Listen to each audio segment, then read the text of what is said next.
The red one. I've been looking for it for like 2 months now. I didn't. That's it. Oh, no, that's yours. Okay. The plug plug, right? What do we? Oh, The yeah, plug yeah, plug, yes. yeah. I don't have that. I don't have that. Okay. Mine's somewhere. I have no idea what it is. It's great for travel. I love it. Yeah. It's record everything. Yeah. So I always. We know that's not water. Right. Yeah. So the story that I try to tell, you know what? It's just a flask. No. I got this from a company called Tripit. They keep making the pockets and the seat back. You know, they make them smaller and smaller, and so this water bottle actually will fit in the pocket because it's flatter as opposed to the big round ones that don't fit as well. So that way I'm not rubbing my knees up against it when I fly home. It's not a flask, or it is. Whatever you want. It can be whatever you want it to be. It's exactly. That's right. That's right.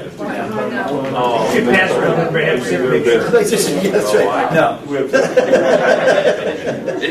Bringing up the whole class. That's right. All right. I'll let everybody kind of get settled. Wait a couple of minutes. Yeah. Yes. No. I don't know. No, let's go. No. Yeah. I always like whenever I do sessions, especially if it's like the first one after lunch. I always take a vote and say if it's supposed to start at 2. I say, well, it's 2 o'clock. Do you want to take a vote to wait for the people that aren't here yet? It has to be unanimous. You know what? Usually, nobody wants to wait.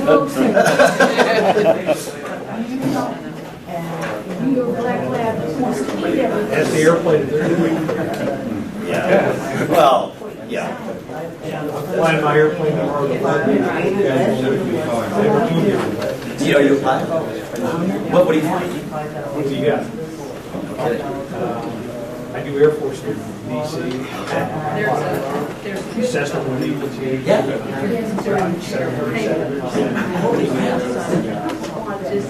Oh, that's awesome. That's all. It's been I've never gotten my ticket. I'm marching my way down towards it. It's the old saying. I need to fly all the time. Yep, that's right. That's it. Unless you can convince somebody else to pay you to fly. That's the airport. That's the airport, right? Yeah, that's what all my pilot friends say. They started out paying to fly, and they got to fly for free, and then they got paid to fly. I'll give you a little intro. Well, all right. That works for me. Are you guys ready for the presentation? Yeah. Go ahead and get started. Our distinguished guest today is Dave Hamilton. He's come all the way from New Hampshire to talk to us about mesh networking today. He's the co-founder of the Mac Observer, where he also publishes and co-hosts the Mac Geek Gab. Easy for you to say. Right. Among many other things. Yeah. Dave? Thanks for having me. This is great. So, I probably don't need a microphone because I can hear my voice bouncing from over there. But if you want me to use the mic, then just say the word. Do you care for your recording one way or another? I think it's fine. Okay. All right. Well, feel free to let me know. And so, yeah, we'll start. As Richard said, oh, is this not going to work? Yeah, it might work. So, yep, that's me. I'm just a geek. It's what I do. I love all this kind of stuff. I really love coming to meetings like this because I get to hang out with people like me, which is great. So really, truly, thank you for having me. It's absolutely my pleasure to be here. But since it's my first time, oh, you want to get a picture of that? Okay. These slides, if I can do it. What do I do here? Well, I went a little too far. There it is. These slides will be, I will make these available. I'll send them to you or whoever as a PDF or even as the full keynote if you want them. So you will have access to everything. Feel free to take notes if you want to, of course, but you do not have to. So I like to find out a little bit about who I'm here with.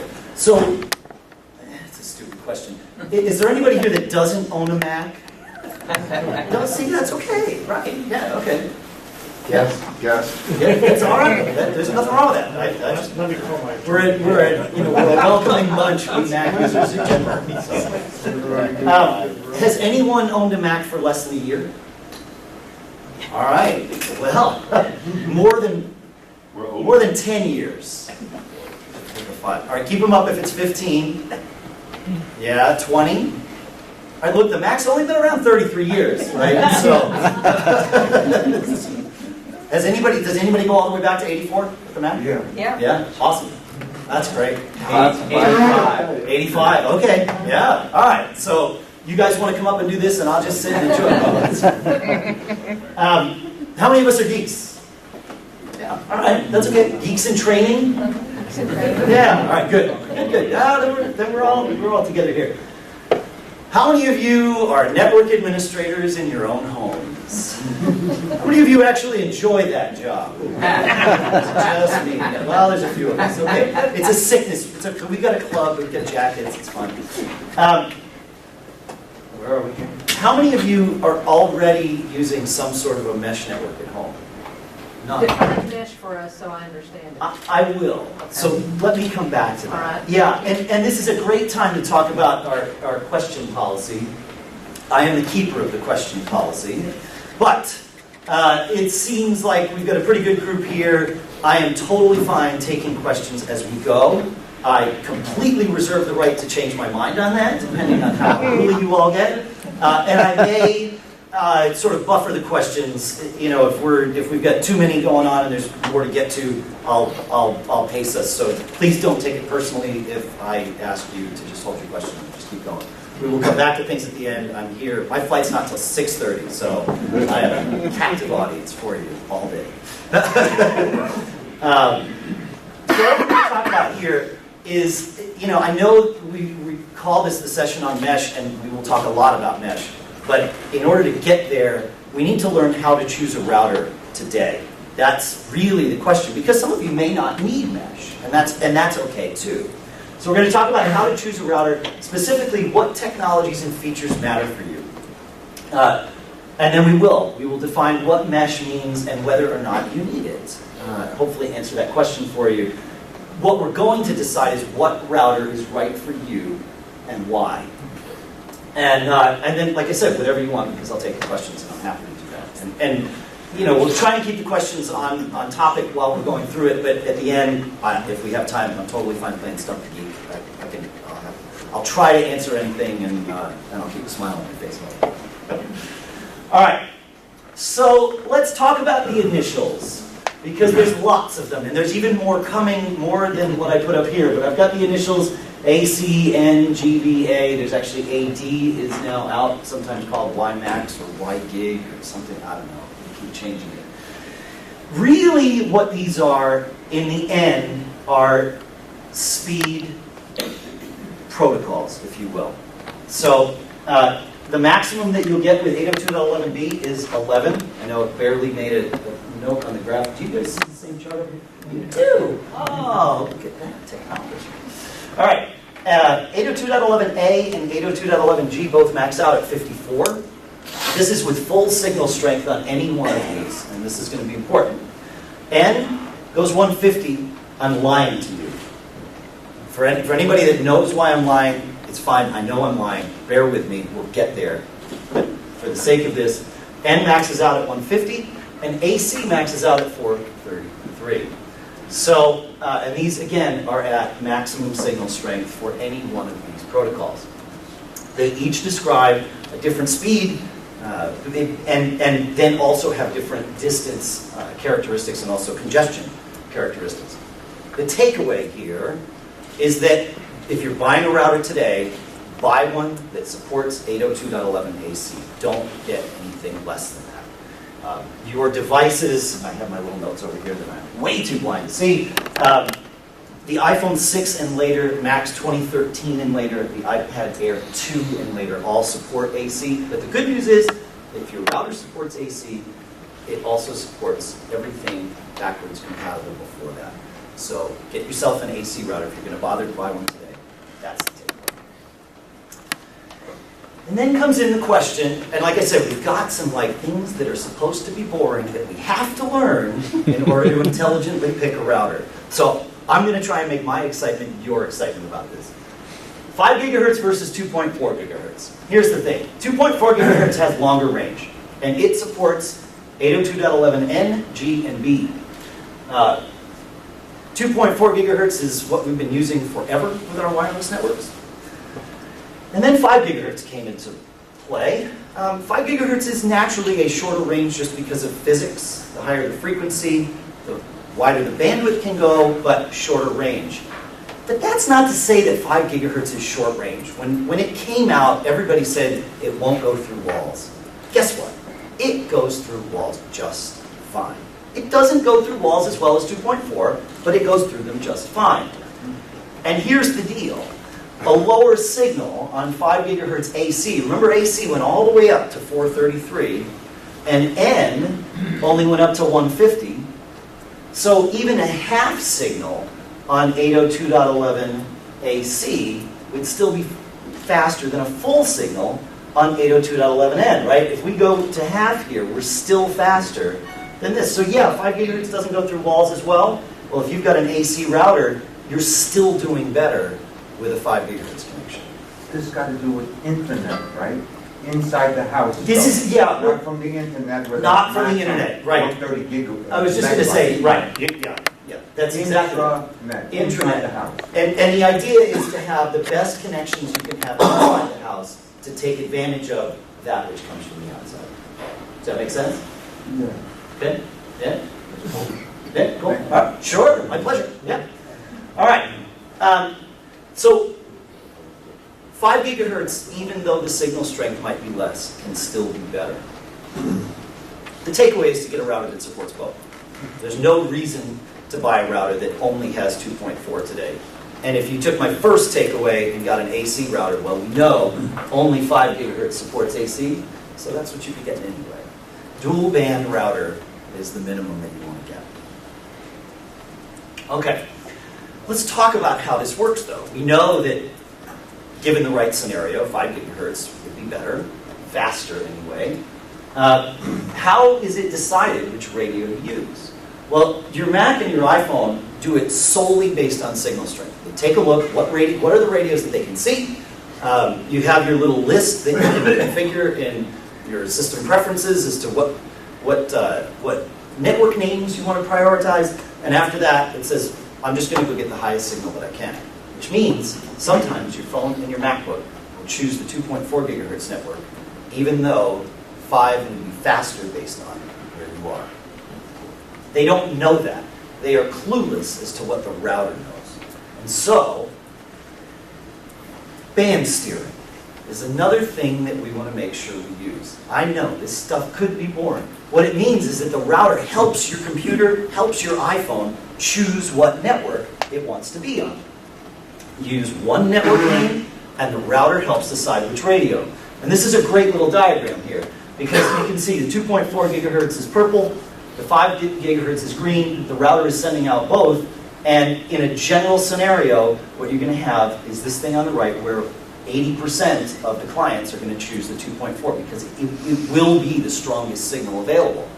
With band steering, the router gets involved and says, all right, some of you folks that are over here on 2.4, no, you go shuffle off to 5. It's going to be faster for you, and now because we've freed up the 2.4, it's going to be faster for the rest of the clients that can't see the 5, and some can't use the 5, right? A lot of your Internet of Things devices, your doorbells and your thermostats and that, many of them will only use the 2.4 because it's not about sending data at high speeds for them. It's just about getting a connection. You know, your thermostat isn't there to pump movies across the internet. It's there to get one little bit of data. What temperature should I be set at? And then it sets it. That's it. So this is really where band steering is where your router can start to do things instantly that will make your network faster. Same computers, same iPhones in both scenarios, and everybody's happier on the right because of the band steering. Does that make sense? Yeah? Am I going too fast? Going too slow? All right, good? Okay. Don't make me have you get up and do jumping jacks. Okay. So band steering is important. You definitely want to have it. Many router manufacturers don't like the term band steering, so they call it Smart Connect. And that's Netgear, Linksys, Synology, D-Link, eero, and Luma. They've all sort of co-opted this term. Smart Connect is the idea. And it makes sense because it's intelligently picking band. Okay. if you've gone out and looked for a router, you've seen things like 2x2, 3x3, 4x4. Yeah? Anybody seen this? Probably haven't, What's that? Probably haven't, didn't you? Yeah, you ignore it, right. What it is it's a speed multiplier. Remember before when I told you that I was lying about the speed? That's because for each antenna, 802.11n will do 150 megabits. But if you have more than one antenna connected simultaneously, you can double that to 300 or 450 or 600. That's about the most we've seen because there really are no clients that go this far. Okay? Mainly the clients are all in this 2x2 range. Some clients, your iPhone is 2x2, most of the MacBooks are 2x2, some will go 3x3. Okay? But when it says two antennas, does that include a router with two antennas sticking up, or is it an external add? It could be two antennas. You may see the antennas, you may not. Some routers, like Apple's Airport, choose to put the antennas inside. Router manufacturers used to put the antennas outside. There's a trend back towards that now. The problem with that is users can aim them. And generally, users have no idea how to aim an antenna. So it's better to let the engineers aim the antenna and put it inside a plastic box so that you can't touch it. So you may not see all the antennas. In fact, even if you see a router that has 4 antennas sticking out, and let's say it's called a 4x4 router, it actually has 8 antennas because it's got 4 for sending and 4 for receiving. And generally, the 4 for sending are inside the router, and the receiving ones are outside because that's where the weakest signal is coming in, right? Because your device, look, the router's got plenty of juice. It's your iPhone that's sort of the wimp in that thing. So the further you can get the antennas away from the motherboard, in theory, the less noise they'll have, the better they'll be able to receive the signal from your phone. Does that make sense? I know it gets geeky. I like it. All right, good. Me too. Yeah. Like, so in my house with my girlfriend, AT&T installed a modem that goes into the internet. Yep. But these guys are different from internet. They're intranet, and so They do both. I don't have to go after AT&T make another installation, right? Because Yeah. Well, we're going to talk multiplication- about your ISP's router, so I'm going to defer your question. But Okay. if when we get there, if I don't answer it, yell at me and then I'll Maybe I'll have better ask the question by then. That's right. But I think we're going to answer that. So the client needs to support it. This is all true with 802.11 AC as well. So 802.11 AC starts at 433, so then we go 866 and 1299, right? 1299, yeah. So it just keeps going up. That's where these speed multipliers that you see happen. So you want to get a router with at least 3x3. And because we're going to get there, because router manufacturers are making us learn these things, I have to tell you that they call this MIMO. It's single user MIMO, technically. Multiple in, multiple out. It means you've got multiple streams going both ways. Yeah? Good. Okay. So here's where the router marketing speeds come into it. Sometimes you're going to see a router sold as an AC 1200. That means it has 2 2x2 radios. It's got 2 802.11n's for 300 and 2 ACs at 866. That adds up to 1166, and we round up because marketing. And so we get that. And the same thing happens with 1700.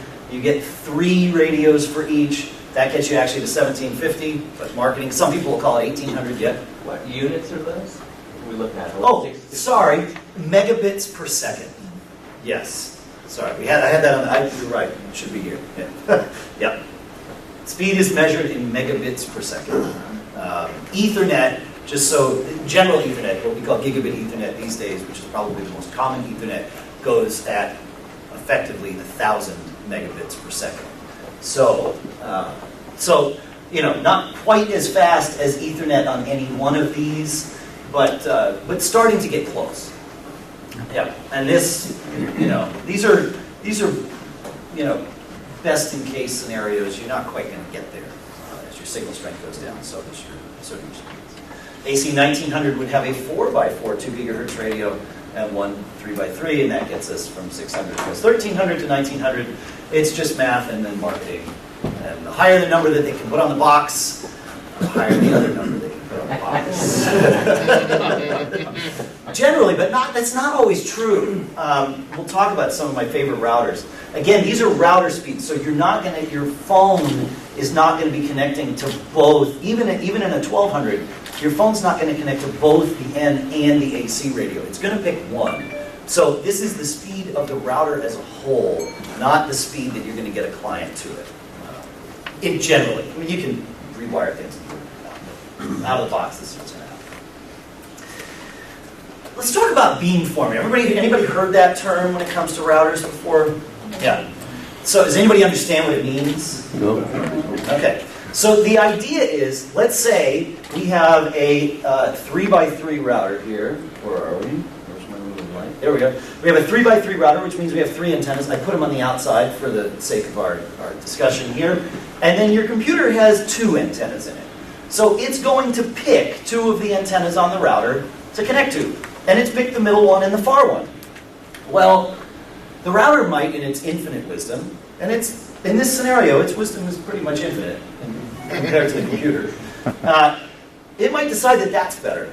And so it's going to move one of those connections from the third radio to the first radio because it's closer or it's aimed better that way. Like I said, depending on how you've aimed your antennas or how they've aimed them.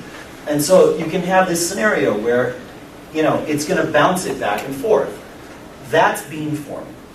Very simple way of looking at it, but that's what you need to know about beamforming. It's saying, okay, what's the best way that I can get to that device? Even though, and this is where a 3x3 router helps if you have a client that doesn't support all 3. It's got more options and it can start getting there. That's why sometimes a 4x4 router is the best thing you can choose, even though you'll never have a client that will use all 4 simultaneously. Make sense?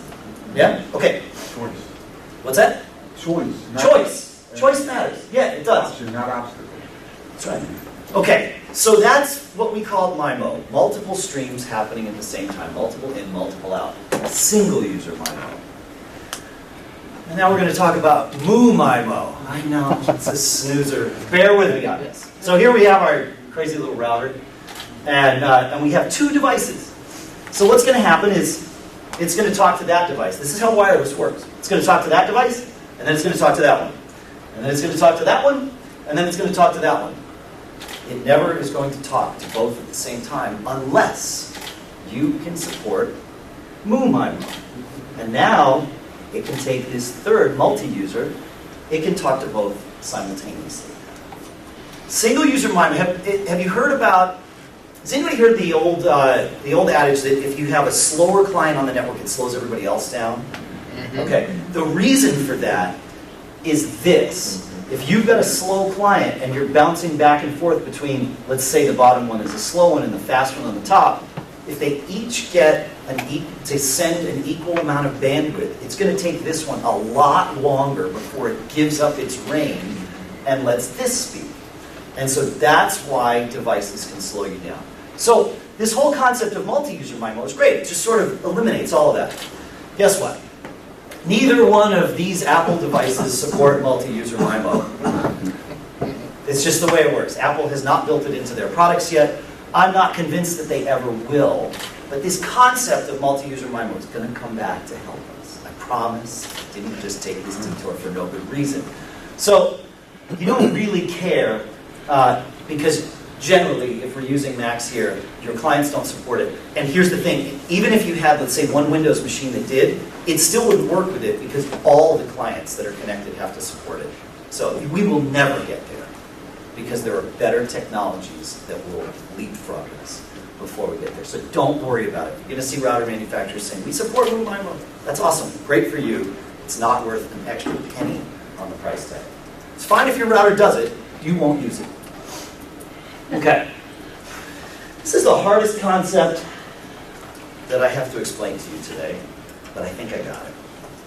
It's called quality of service. So it's time to wake up because this is really important. The words, the acronym, they're not nearly as sexy as what we're about to talk about here, I promise you. So the idea is you don't want any one device or service hogging all of your bandwidth. And I'm not necessarily talking about the bandwidth coming into your house. We all generally have plenty of that. I know we all want more. But the problem is the bandwidth going out, right? So if I'm sending data from the house out, I want to make sure that no one device makes the experience worse for everyone. And the problem with this is you might not even notice when this is happening, or you won't know when it's going to start. You'll notice when it's happening. You just won't know what's doing it. iCloud photo backups, crash plan, backblaze, all of these things just on a whim decide to barf every bit of data that they have as fast as they possibly can to whatever cloud engine is in existence. The Dropbox does the same thing. You put a file in Dropbox, it's like, all right, now's the time. Let's go. It doesn't matter if somebody's trying to have a Skype connection or anything like that, or even checking email. And this is where quality of service can save you. Because the problem is with your cable modem, it does a really bad job at managing this kind of traffic. It actually does a great job managing it coming in. It's going out where it starts to really barf. And it's because they have to limit your bandwidth somehow. Your cable modem is actually capable of going much, much faster than what you pay for. A little profile comes down onto it from the company, and it says, all right, this is the maximum you shall get. And it does a really bad job of shaping your traffic so that everybody gets an equal chance. And I think a funnel is the best way I can think about this. So you've got all your data coming in, all right, from the top here. But what matters is this part right at the bottom.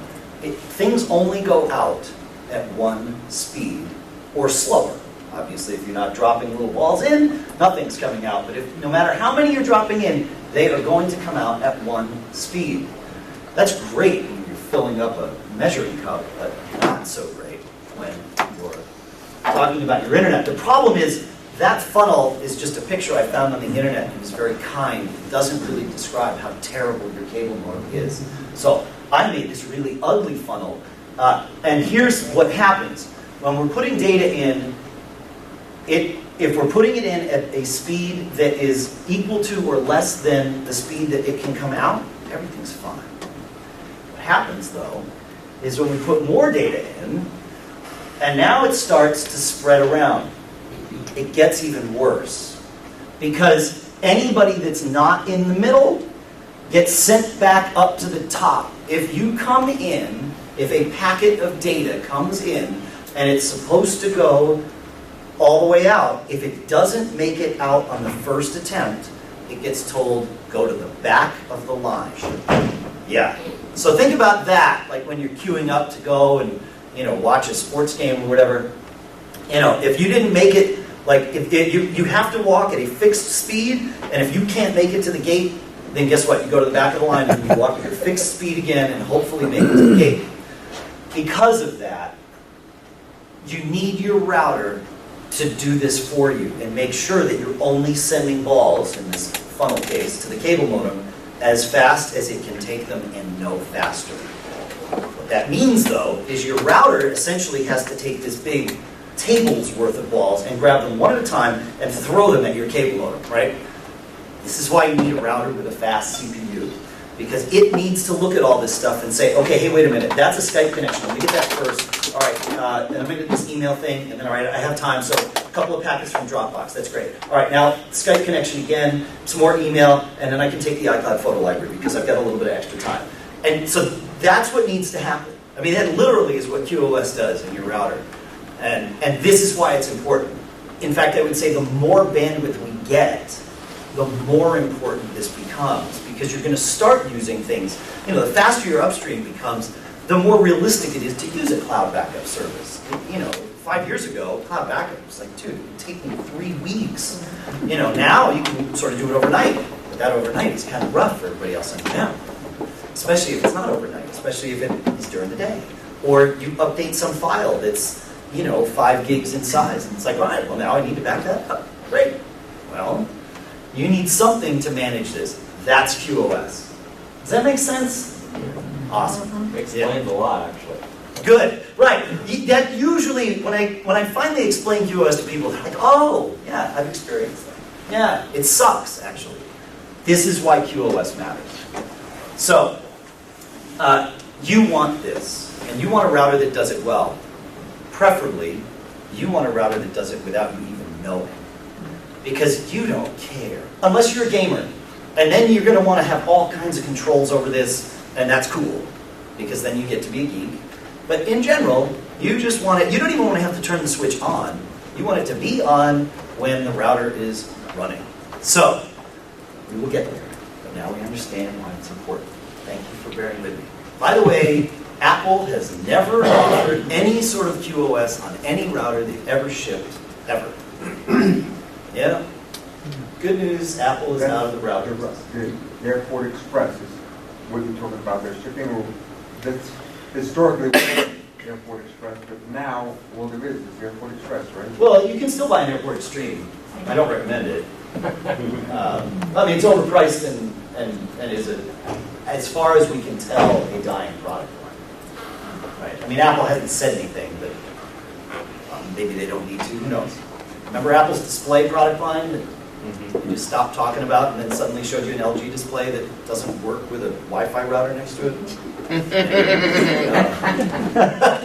Apple got to learn that not everybody does quality control like Apple does. So that's QoS. Okay, so now we've talked enough about technology. Let's talk about your routers. And the first question that comes up is, you said, my internet provider gives me a router. Why shouldn't I use it? If you keep it current, you probably could. You should. There's nothing wrong with it. I mean, probably not. Look, if you're paying a monthly fee to them, you can go and update your router with them as often as they'll let you. I mean, if you went in daily, they might get a little sick. But If you call in and they firmware update you, doesn't that mean Well, it comes to the house? firmware update, but with many providers, they'll actually hardware update you relatively frequently. It's not rare to be able to go and get a new router every year. So, and if you are paying to rent a router from your provider, you darn well should be getting a new router every year because you're buying one. You're buying an okay one. It's not the best router generally, but it's generally not terrible. And the reason I bring this up is, if you're going to spend money on a router, make sure you buy something that's better than what your provider's going to give you. And usually that means spending more than about $75 on a router. I see a lot of people want to do that. It's fine. You're really not getting much better than what you would have gotten with your ISP in most cases. My goal when I buy a router or I buy someone is that they're going to be able to use this router and happy to use it for 3 or 4 years. I know that doesn't seem like very long. You might get 5 or 6 out of it. It's hard to say. The tech changes so fast. You can't see that far down the road. You might get lucky and the corner turns and you got what you need. That's great. But 3 or 4 years, and that's kind of what I'm thinking about when we're going to talk about routers and the prices and all of that stuff. So, before we get into mesh, let's talk about standalone routers, because many of us are going to have homes where a standalone router can cover the whole thing, and you don't need to even worry about what mesh is or why. My current favorite, and you'll see the prices on these, my favorite is not the most expensive by a long shot. My current favorite is a Synology, it's brand new, it's the RT2600AC. It's got 4x4 radios, and because of that, and because of the beamforming and all of that, they go far, and they go fast. I test a new router twice a week in my house. Usually that's about as long as it lasts. I set it up, I test it, we run it for a little bit, great, I get my screenshots, I understand it, back in the box. The Synology router showed up a month ago. It not only has not gone back in the box, it has replaced the main router that usually runs my house and has that router or that type of router has run my house for the last 10 years. Now I am running a consumer router for the first time in my house. I used to run like geeky, crazy third-party firmware and all kinds of stuff. I can't say enough good things about this router. It has QoS. That's kind of the one thing that I can say a bad thing about. It does have QoS. You have to turn it on. Other than that, it sort of works. It's fine. But I wish that they would just turn it on by default. And maybe they will. Software updates can fix a lot of things with routers. Yeah? Is turning it on a repetitive feature? No, or is it a one-time no. deal? It's a one-time deal. It's a setup. It's a setup thing, but if we have time, I can show you guys some of the screens from the Synology setup. I want to wait until we've seen other router setups, but yeah, it's a one-time thing. But you have to know to go and do it. If you didn't come here, you never would have gone. Synology calls it traffic control, not QoS. It's the same thing. Yeah. Does that replace the router that you get from AT&T, or does it make it better? So that's a good question. Different internet providers require have different requirements when it comes to what you can replace of theirs and what you can't. I know some AT&T setups, especially if you're using FiOS with AT&T, the router is also the modem. So you have to find a way to decouple them, either physically by getting, and I don't even know if this is possible, but with a cable company it is, you can have them, instead of giving you a combo router modem, you get a modem and a router, and then you sort of turn off the router and just use your own. Other times you can do that in software by putting the AT&T device, in this case, or your ISP's device, into what's called bridge mode. Bridge mode means it's not going to do anything smart, it's just going to pass data along, and then it's up to you to do whatever you want with it, and that would be your router. If that makes sense. Okay. Other decent ones, though, for about half the price, is the TP-Link Archer C9. This is a 3x3 router, also dual band, supports QoS. Everything that I'm recommending here is going to support QoS and band steering for sure. And then others have other features. And then Netgear, and a couple of companies are doing this, are making a tri-band router. So this is one 2.4 gigahertz radio and two 5 gigahertz radios. Again, just to spread the load out. But you're going to pay $350 for that, and you probably don't need it. It looks cool. I mean, it's cool to say you've got tri-band. But you don't have an extra $100 anymore because you gave it to Netgear instead. So I'm not sure that it would actually make a difference. For what it's worth, that's the router that I used to run. So I went from running this router down to this one, and I'm actually much happier. If that means anything. Here's what those routers look like. This is the Synology. That's the TP-Link. That's the first Netgear. That's the second Netgear with the 4 antennas. They look like routers. Probably want to hide them. I have this Synology sitting behind a 60-inch TV in the corner of my house, and it actually covers my entire house just fine. 3-story house, about 3,500 square feet. So, I should be running some kind of mesh thing, but at the moment I'm not. So. I will next week. Something should. Okay, so what is mesh? What it is I said I've got one router sitting behind my TV. That's true, by the way. That wasn't a setup. It was, but it's a true setup.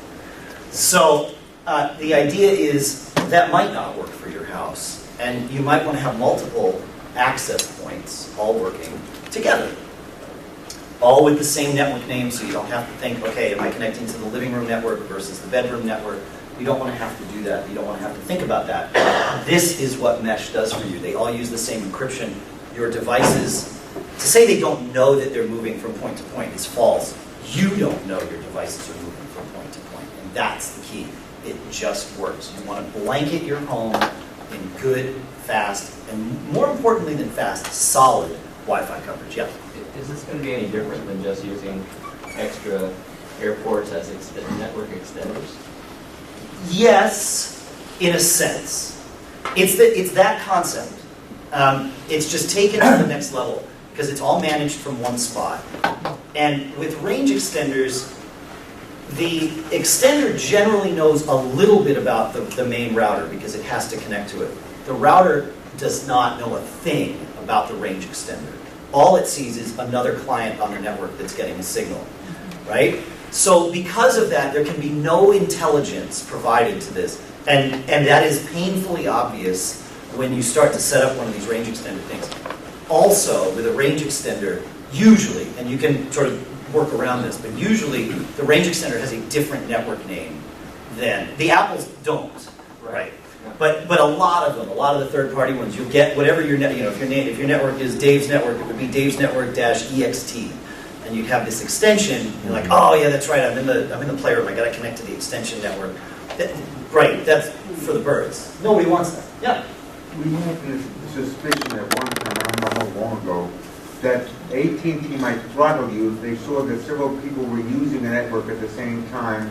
And then Apple sold their Express as having a firewall so AT&T couldn't see how many clients there were to their thing. Yeah.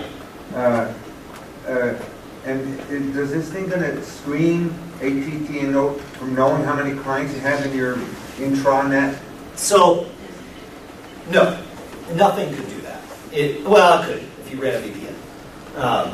But in general, you could your internet provider could do enough inspection of the packets you've got coming in and out to be reasonably certain that these are for more than one simultaneous client. But those days are over. The internet providers don't care. They did for like 5 minutes. They cared, and there was all kinds of concern about it. And then they realized, well, why do we care? We're giving people, one IP address with this amount of upstream and downstream bandwidth. Do with it what you want. And now the providers not only have accepted it, but they've embraced it. And like I said, they'll give you a router that's built to make it possible to use it. So I wouldn't sweat. Okay. You're fine. You're right, though, that there was a moment in time when we all kind of had this panic, like, are they going to catch me? Because there's no way I'm going back. What's that? You only have one phone. Right. It was exactly that same thing. That's right. Yeah. I bought something where I plug it into the host current and then connect it to the modem or the router and then plug it somewhere else. Then. Yep. Is that a range extender? Or is that something else? In a sense, yeah. I'm actually going to come back to that. That's called power line. Okay. And it's a great technology that lets you essentially approximate putting Ethernet in your walls without ripping your walls apart or snaking fish tape or whatever. So we'll get there because there's some benefit to that, and perhaps an even better way to do it that also doesn't include snaking fish tape. So, and to your question, the mesh is intelligently managed, so everything knows about everything else. And then you get to do some interesting things, like that whole band steering thing now opens up to a much bigger thing, because instead of just steering between 2.4 and 5 on this access point, you can steer from 2.4 here to 5 there, and start to really get, when it's got one thing sort of looking at it holistically, it makes a lot of sense. And this is very different from range extenders for that reason.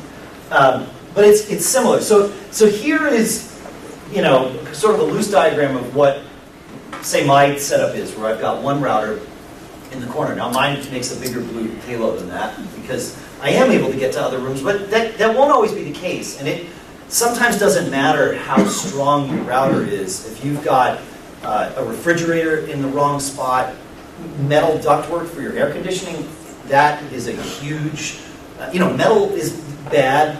Arguably, the only thing worse than metal is water, which is why it's really difficult to do Wi-Fi in rooms of people standing, because we're mostly just water. But water and metal are difficult to get radio waves through. Is there a question? Yeah. So if one of these apartment buildings is being built now with 2x4s with all that, whatever you're calling metal, pretend 2x4s. Yes. You're basically building a Faraday cage. No, it will. Yeah, absolutely. And if you've got, and this is what mesh looks like because you've got multiple points. But yeah, if you've got multiple pieces of metal of any kind, it doesn't matter if it's in the construction or if you just choose to use all metal furniture. Hey, if you want to sleep on a metal bed, that's fine by me. I'm not staying over, but listen, I don't care. So the idea is, instead of just having one point here, you start to overlap. And the general idea behind mesh is that it is all done wirelessly. So all of these things speak to each other wirelessly. You only need to plug one of them into your cable modem, and it doesn't matter where that is. My dad's house is a perfect example because his cable modem is in his basement. That's sort of a bad place to put your router.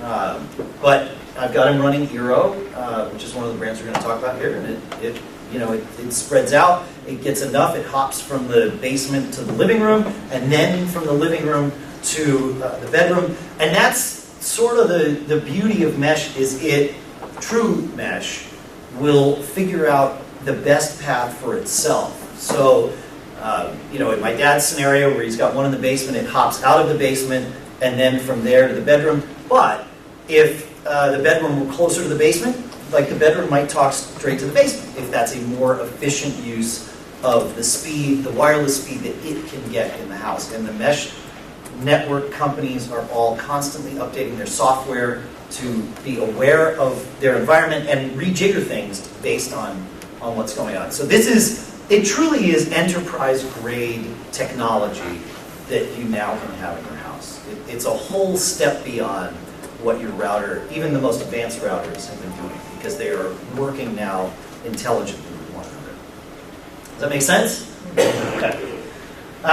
So again, some of the benefits, and these are not you don't necessarily need to solve all of these problems in order for mesh to benefit you. Coverage is one. So if you have bad coverage, mesh is often the best solution. Not always, often the best solution.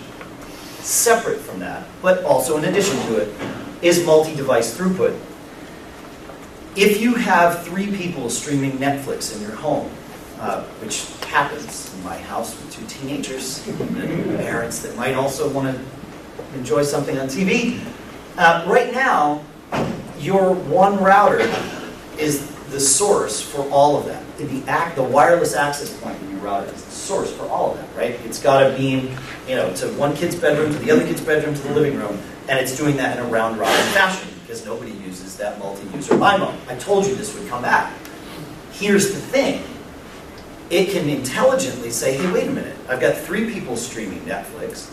I have 3 access points. Why don't we shuffle 2 of them off to the other 2 access points? And now everybody has their own dedicated access point, and whatever my son is streaming in his bedroom isn't going to interfere with what my daughter is streaming wirelessly. If there's a problem with the internet overall, like we were saying before, this is about solving the problems inside your house so that you can take advantage of what you have outside. This can really make a difference. And it might have nothing to do with coverage. I might have great coverage throughout my house, but it's one router. So it's got to constantly manage all these things. It's much better. You can just say, okay, you over there, you take that one. You over there, you take that one. And then I'll get the 2 of you the data I need to on a separate radio. Then I'm sending up to this kid's bedroom, and now everybody's happy. It's pretty cool because that decision happens without anybody having to do anything. Everybody connects to one wireless network, and they'd say, Netflix, stream. That's it. And then nobody else at Dad, so Dad can enjoy what he's doing, and everybody's happy. So that's to me, that's actually the biggest benefit of mesh. But coverage comes first, because if you don't have good coverage in your house, then this other problem doesn't happen. And the nice part is your clients don't have to support anything more than they support today, because it's just talking to the one radio. They're just being told which radio to talk to, as long as the mesh works the way it's supposed to. It doesn't always. But it's set it and forget it. Ron Popeil, if Ron Popeil was going to build wireless, it would be mesh. Because that's what you do. It thinks for you. So let's talk about some of the mesh options. Hardware is more important than software when you're buying a router, because you can't change your hardware without spending more money. But software is the most important thing. And yes, I realize what I've just told you. Here's the thing. The best hardware is at the mercy of the software that's written for it. So while you need good hardware in your house, and as you'll see from what I'm going to tell you, I'm not going to recommend to you to buy the ones with the best hardware. We have to look at what the software does today. Yes, the software update could change the entire landscape of what we see as mesh. But the question is whether someone's going to put in the effort to do the software update that would matter to you versus buying a product that already has the features that matter to you today. And that's where you're going to balance this software versus hardware. We're also going to talk about cloud managed versus locally managed. This is sort of a new thing with mesh networks. previously, all of our routers have been locally managed, right? If we need to change something, we connect directly to our airport router, we connect directly to our Netgear router, whatever that funny little IP address is, and we change some setting, we change the wireless network name, we change the password, and we're done. With most of the mesh products, but not all, with most of them, it's actually managed by the cloud. So you get to vote, but you don't actually get to decide. Now, mostly your vote. You're a democracy of one. So usually your vote counts. But what happens is you don't log into your router, even if you're at home behind your router. You log into the cloud, and you change your network settings in the cloud, and the cloud pushes them back down to your router that's in your house. This makes remote management easier. It makes it easier for them to support you because they can see what's going on and control things. It also, and this might sound creepy, and it certainly could be, but it also has great benefit.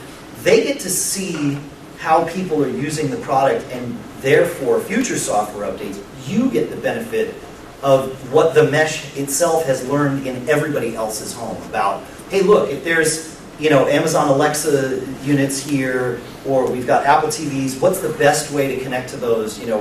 They can say, well, let's try, this group of Apple TVs. We'll push them all to 2.4 gigahertz. We'll try this group on 5. Okay, great. We've learned some things. Now we can send that knowledge out and make the mesh more intelligent. Yeah, I know. It sounds like Skynet, and we're all just going to be taken over, but we get really good Wi-Fi coverage process over the weekend.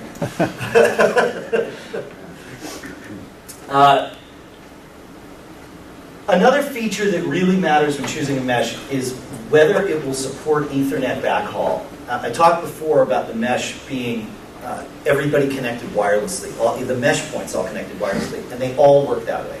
Some of them will support Ethernet if you have it in your walls. It will almost always be better to have an Ethernet connection wired between two access points than a wireless connection. A, it's probably going to be faster. B, it means that they're not spending a wireless connection talking to each other, and they can spend that on your clients.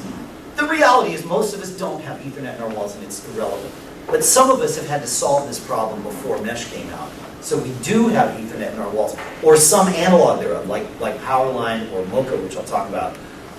So if you have it, you want to be able to use it without question. If it makes sense to put an access point near where there's an Ethernet port, by all means do it.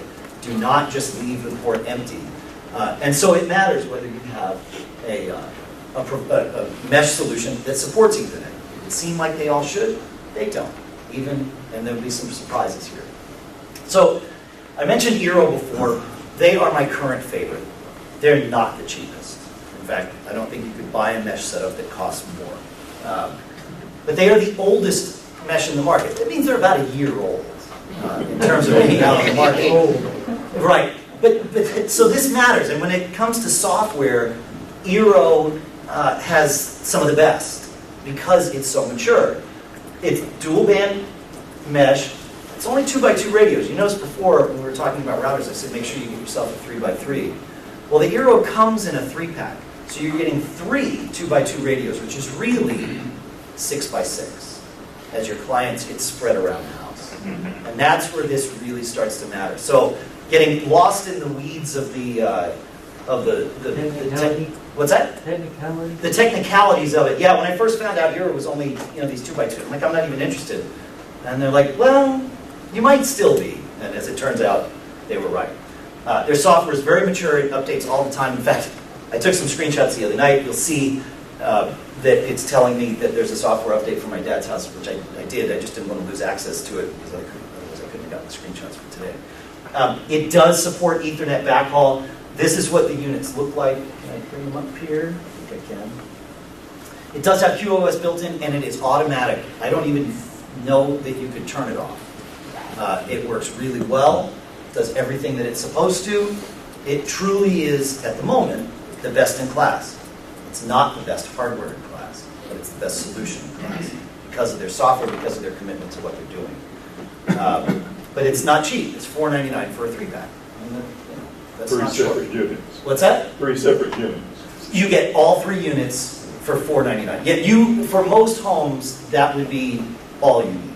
And you put these in 3 different locations. 3 different locations. You plug, and they are all the same. It's kind of cool. They look like this. They've got 2 Ethernet ports on the back. They've got a useless USB port for our purposes anyway. They say it's for diagnostics, but you can't plug a printer into it. But all 3 of the units are exactly the same. They all have the same hardware and software in them. When you plug the first one in to your cable modem via Ethernet, it then says, okay, this unit will be the router, and anything else we connect will then be the access points or the satellites, whatever you want to call them. Yeah? Are they, 2 questions, are they wall mountable, and are they capable of being powered by PoE? No and no. Generally, these things are built to be oriented one way, and eero is meant to sit flat on a desk or a table or what have you. That's because they put the antennas inside and aimed them. So if you turned it up on its edge, it would it would still work. It's just non-optimal. And no, they can't be powered over Ethernet. You have to plug the little wall wart in. But most use cases would probably not involve Ethernet, which is why presumably why they did that. But it will work with Ethernet. And the best part is, if you happen to have Ethernet in your walls, you plug this thing in. If you forget to plug the Ethernet cable in, it'll go and connect to the mesh wirelessly. If you grab the Ethernet cable and plug it in, it'll say, oh, I've got an Ethernet backhaul, reconfigures the mesh on the fly, everybody's happy. Which is exactly how it should work. You get to be the idiot home user that just, plug it in, go. It's awesome. It works really well. I can show you some of it is all managed from either an iOS or an Android app. There is no way to manage this from your computer. Some people like that, some people don't. And it's all cloud managed, so like I said, you get to vote. The last voter wins. So if my dad had logged in after I made some changes, his changes would be pushed. But this is what it looks like on my iPhone. You can see it's showing me, he was away, so it's only showing a few devices connected. One of them via Ethernet, his Alexa in the kitchen, Wi-Fi, another one. Diving into one of the access points, it's saying that it's connected, the living room one is connected wirelessly. Like I said, his main one's in the basement. It's got a little light on it that you can turn on. Here's the software update yelling at me. And this is one of his, you can reserve IP addresses, you can do port forwarding. The QoS is all built in. It's nicely done. It's nicely done. It's very full-featured, especially for a product that most people probably not care about most of the geeky features that it has. Yeah? This is a little on tangent, I won't go on too long with the half minute. Okay. Right, I'm going to cut you off. I was fooling around Googling, and my girlfriend has rainbows of death when she deals with Yahoo's pages, which have 10 million links on them, all at the same time. They don't have it subdivided the page to turn. All right. And the links are preemptively loaded from a domain name server, so I shut that off on my Safari so she wouldn't get these rainbows. Yeah. And I also use Google's domain name server because I thought maybe they knew what they were doing. Yeah. Does that have anything to do with, we're not interested in that, right? This stuff is not something you're just going to preempt with this.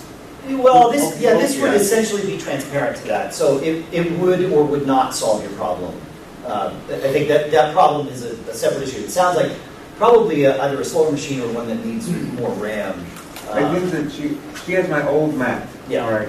And I think mine doesn't have so many rainbows as hers. Yep. So that's another factor that was involved with the DNS, the domain name server. Yep. So but as you may have seen in the in the eero screenshots, you can actually set if you wanted to use like Google's DNS, you could set that to work for your entire network. You can configure DNS for the network. You can. I'm trying to think of I don't have that screen up here, so and I never do anything live in the demo because it won't work. So, but you can configure all that from here. Yeah. You would Ethernet your let's say AT&T Yes. modem to one of the eero, Yes. and then the other 2 would be wireless. Correct. That's right. And if you are forced to use your internet provider's device as your router, the eero, not all of them, but the eero will go into what's called bridge mode, where it's not doing the routing, it's letting your router do the routing. That does disable things like QoS, though. Right. So you kind of have to make that decision as to what device do you want to be the one intelligently managing your network versus managing your mesh. And the eero will do the mesh separately of managing your network if your scenario warrants that. That is not the default setup. You'd have to sort of force it. That's no better than simple range extenders. No, you're still getting the huge benefits of mesh. You're just not getting the benefits of like QoS. Yeah, I mean the mesh thing makes a difference, but you're right. I mean you're starting to like step. You're paying for something you're not using. Yeah. There are some tri-band mesh products out there to watch. So eero's dual band. We're going to talk about other dual bands.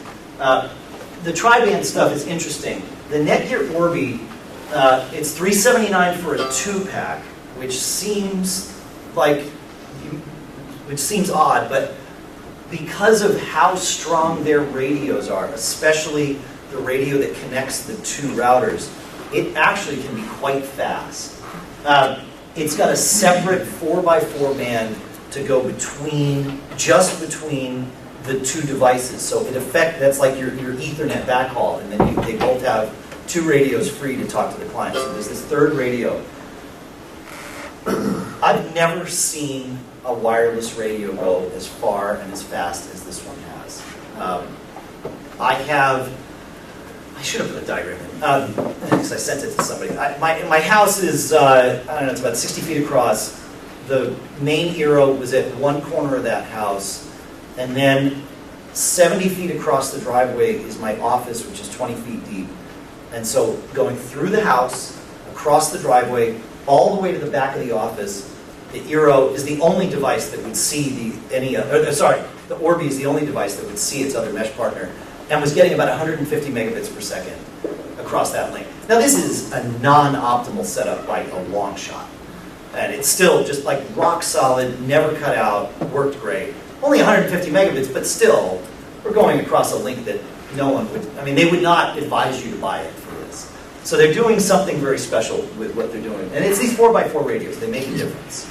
So, if it weren't for the software, this would be the device that I would recommend. The problem is, it's not really mesh. If you add a third eero, it connects back to the main one. It won't do multi-hop if it needs that, although with wireless range like it has, maybe they've decided it doesn't need it. There is no QoS in it at the moment, and oddly, even though you'll see it has 4 Ethernet ports on it, it does not support Ethernet backhaul. So this is why I don't recommend it. But a software update could fix all of that. This is what the Orbi looks like. It's pretty tall. It's actually about this tall. It's got 4 Ethernet ports on the back. This is the router one, so one of the ports is built to plug into your cable modem, and there's the other ones. But it's a really great piece of hardware. It's arguably the best hardware on the market, but the software is slow in being updated. 6 months from now, I might have completely different advice for you.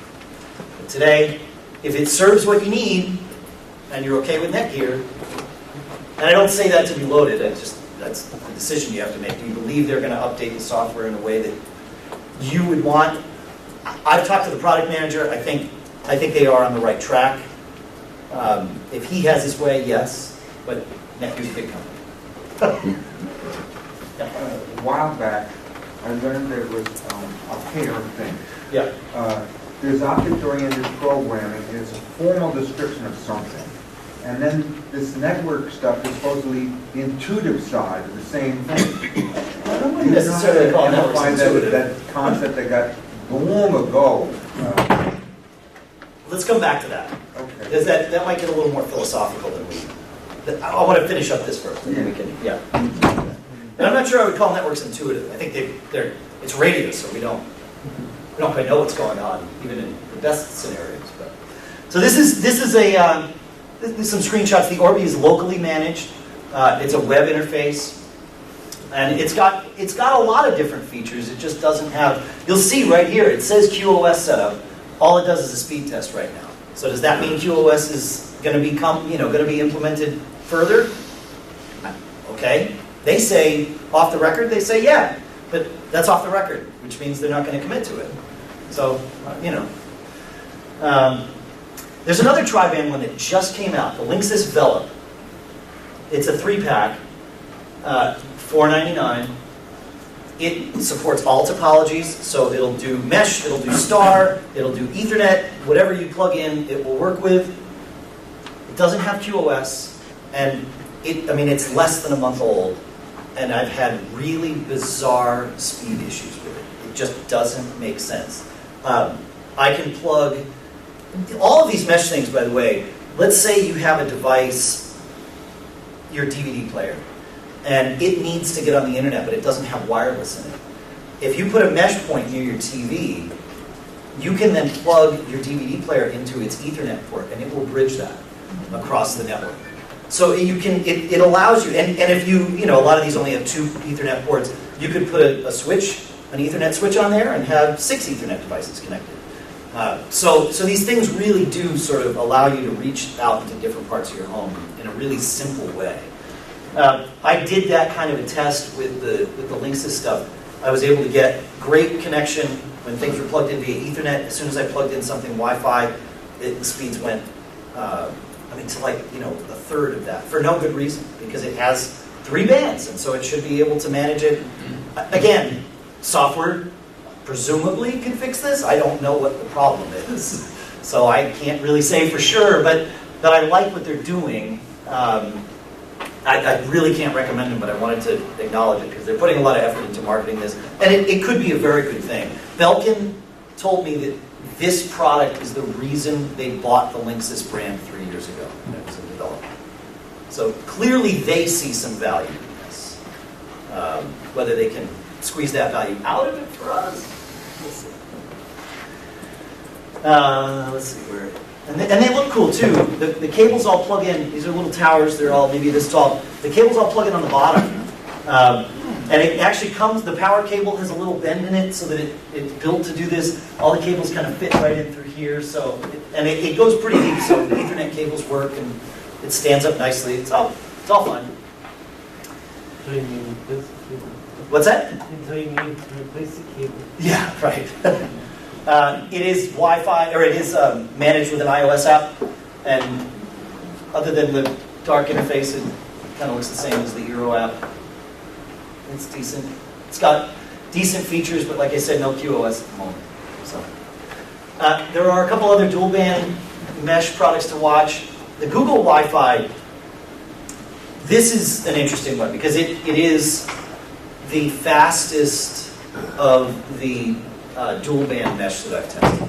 It really, in terms of just, it's maybe 5% faster than eero. It's not a huge difference, but it is a little faster. Although the eero software update that came out the other night would change that. And this has been happening on and on since that came out. Yeah. Why would a technology company as advanced as Google make a unit with no QoS? I asked them that question, and they told me they were going to get me an answer by yesterday. Here I stand. Yeah. Up until an hour ago, that email had not yet come in. So, I'm with you. Yeah. I tried, this is being off real fast. Yeah. It's not frozen. I tried to stream Apple DVD player Yeah. through Apple TV, and it worked. Now, I think that's because the processor on my machine can handle It could be video and then stream the video at the same time? Yeah. Or Try is that doing- offloaded to this? Try doing mirroring instead of like separate displays. Sometimes, if it's a GPU thing or a CPU thing, it can help. Okay, It can that's it. Yeah. I'm gonna. Is it about this? Yeah. Go ahead. How are you measuring these speeds? Good question. I use a tool called iPerf, which is a very kind of, I run it in the terminal. It allows me to measure the actual bandwidth between 2 devices. And so I can see what the devices say that they've connected at, but then I'm actually just sending data in both directions. It's not reading from a hard drive, it's not writing to a hard drive. It's just a little process that creates the data, sends it. On the other end, the same process receives it and throws it away. So there's nothing other than perhaps the device's CPU, but I've tested that to make sure it's not a limiting factor. It really is just testing the raw throughput across whatever the link is that I'm happen to be testing. What's the name again? It's called iPerf, I-P-E-R-F. Yep. Great little, like I said, super geeky, but great little utility. And if you don't want to deal with the terminal, somebody has made a Java client for it that they call JPerf, J-P-E-R-F for the Mac. And you can do your own testing this way. What's JPerf as opposed to iPerf, right? JPerf is the graphical, somebody put a graphical interface on top of iPerf, and it's called JPerf because it was written in Java. But it runs great, and it's handy to be able to test things like this, because doing speed tests to your provider, you know, it brings in too many other factors, and also other limits. So, this is what the Google Wi-Fi interface looks like. It might happen to be offline when I took these shots, but it all looks the same other than green versus orange dots. You can do a lot with it, but QoS is not one of the things that it supports. But it's a decent little interface. You know, a lot of people like it. And like I said, you know, for $299, it's the right price for a 3-pack. Luma is also $299 for a 3-pack. It's cloud managed with limited features. It does have QoS though. So, but one of the limits, for example, and this may only matter to one person in the room, or more, is you can't change the IP range of your internal network. It is always 192.168.55.x if you're running Luma. Why they don't let you change that? It's just not a feature they prioritized when getting this version of the software out. Next month's software might change that. Who knows? But it does work well. It won't go in bridge mode though, but it will use Ethernet. Yeah. You know, you keep seeing these in 2-packs and 3-packs. Yep. What's the distance? I was looking online for the eero, and they have like a 2-pack. eero does have a 2-pack. I would say they generally, for everything but the Orbi, for like the eero, the Google, they say basically, you know, 1,200 square feet per unit. So, you know, if you've got a small house or an apartment, really, truly, you know, you might not even need mesh. I mean, if you just have one, you're not actually using mesh, because mesh is. And then my next question is, like I've got a 2,400 square foot house. Yeah. And the units on the other side of the house, bedrooms over here. You might need 3. Might need 3. Right. Okay. So the unit, the router doesn't count as part of the mesh? Oh, no, it does. It does. It just, you know, in your scenario, you're kind of stuck putting one of these units in what I would call a non-optimal place. I mean, the best place to put a router is smack dab in the middle of your house. Right. Generally, that's not where our cable connections come in. Right, so we're stuck putting them like my dad in his basement, you know, that kind of thing. So sometimes you sacrifice one just because it needs to be where your cable modem is, and then you know, another 1 or 2 where they actually might be able to help your wireless coverage. Make sense? Yeah. So the Luma is good.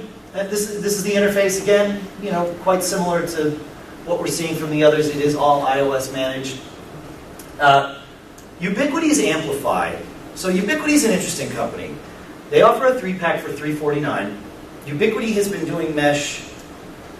I don't know if they've been doing mesh for a really long time. Sonos, of course, was the first company to do mesh in your house, the wireless speaker company, believe it or not. And a lot of these people are using Sonos' tech, believe it or not. But Ubiquiti has been doing mesh for corporations for a long, long time, enterprise level mesh. So they know what to do. It's locally managed, but it's an interesting design. This over here that looks like an alarm clock or clock radio is the main router. And then these things are the mesh points. And I'll show you, they actually plug into your wall sockets like this. It's kind of bizarre. It means that you're putting them, you know, generally down low, which is not optimal placement. But it also means you don't have to put them on a table. And this little ball joint here is actually magnetic, so if somebody happens to walk by and knock it, it would take a lot of effort, but it would knock off before anything broke. It just comes right apart, and you just pop it back on. So it's an interesting thing.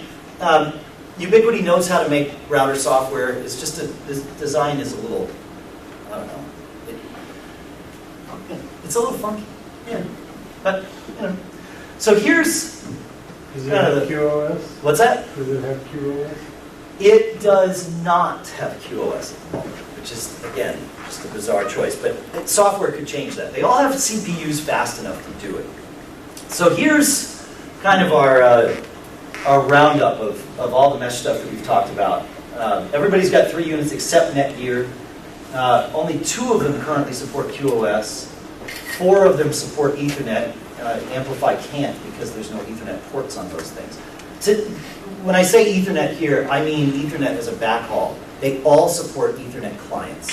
So if you put a mesh point, if you have your cable modem in the living room, and you put a mesh point in your bedroom, and you want to plug in your DVD player in the bedroom to the Ethernet port on that, that works totally fine with all of them, except Ubiquity because it has no Ethernet ports on the little things that hang on the wall.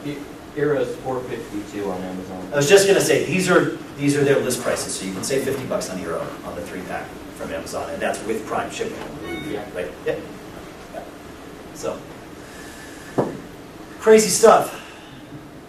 Any questions while we're here? I mean, I could talk forever. When you're speaking CPU speed, are you talking about the device itself? The router, yeah. So these are, I mean, a router is a little computer, purpose-built computer, where that CPU really matters, frankly, is QoS, what we talked about before, because it's got to take those beans and put them into the funnel. Okay. At the right speed, at the right time, but not too fast. Yeah. In the house with the router on the outside corner. Yep. In the middle, there's a large fireplace brick. The bedroom is directly in line on the other side corner of the house. Yep. It's going to be better for mesh or better for just a real good router. Try to pick up that master bedroom. Yeah, so mesh would probably do better because what you get to do is instead of going, if we look top down on your house and we say the router comes in here, your fireplace is here, and the bedroom's here, you could put a mesh point over here and have it bounce around that fireplace. So that, mesh would be advisable there, unless we talked about power line before, but wired mesh is really the bliss moment here. Now, none of them are built, and we've talked a lot about whether they'll support Ethernet, and that's because if you have it, it works really well. Most of us don't have that choice unless we went through all the pain to put wires in our walls. Power line is one of the things, and it's what the gentleman over here mentioned before, where you actually plug an Ethernet cable into a device that plugs into the wall, and then it uses your power network in the house to get that Ethernet signal to the other side. However, that maxes out at about 70 megabits per second. So 5 years ago, that was sort of doable. With our internet speeds being in the 20 to 30 megabit range, that was all fine. Now that we've got many, I don't know how fast your internet speeds are here, but my guess is that you can probably push past 100 pretty quickly if you want. And so power line isn't the best thing, but Mocha is. Mocha is, I should know what the algorithm, what it means, but what it is it does the same thing with coax wiring. So, and it can coexist with your cable TV signal in the house. It can coexist with all the crappy splitters you bought over the years and the rat-chewed cable. It's really resilient, just like your TV signals are. You can get TV signals throughout your house. Mocha will work. I have probably 30-year-old cables in my house with equally aged splitters, and with bonded Mocha 2, I'm doing 800 megabits per second across that link. For $150, you can buy a pair of these little Action Tech buddies and effectively get Ethernet to wherever you've got 2 coax points, or you can buy a third, and now you've got Ethernet in 3 places. Sort of defeats the purpose of the wireless bridging of the mesh, but I'll tell you what, if you got an eero 3-pack and you plugged some of these in, now that thing's really going to stream because it doesn't have to spend any of its Wi-Fi on getting back and forth to itself. It's just spending its Wi-Fi on your devices. Yeah? And the stuff you know about internet work for a band audio setup that's wireless with no latency? No. But talk to me about that, because I'm a musician. I spend a lot of time on stage. So, yeah. Okay. I've got some answers for you. All right. Let's talk about that later. Yeah, definitely. Yeah, because wireless monitoring would be Awesome. Any questions about this Mocha stuff yet? Well, backing up one step. Sure. I didn't get it in. We're talking about household stuff. In an extreme case where somebody's got a ridiculous house, Yep. or an apartment out back over the garage or something Sure. like that. Sure. Can you go to, we got 3 packs and 2 packs, can you go to 4 in the mesh, 5 in the mesh, and Yes. making it work? Yes. This is just the way you buy them. This is just the way you buy them. They figure that most people will need either 3 or 2, and also not want to spend $1,000. So this is why they sell them this way. And most of us don't need to spend $1,000. For most of us, 2 or 3 in the home is going to really cover it quite nicely. But I know people that have 10 eeros in their setup, and they all work just fine. So yeah, they are all built very much so to do this, with the exception of, this is bizarre, That one that, ubiquity. Yeah, well, you'd think. I mean, they've been building corporate mesh for decades. So why their consumer one? Because I think it actually would work, to be perfectly honest. But they told me to stop saying that it would work. And I don't know why. I think maybe they just haven't packaged the individual mesh points separately. So while it would work, there's no way to actually get them separately. So maybe that's why. Yeah. In my case that I just asked about, would that be a solution right there?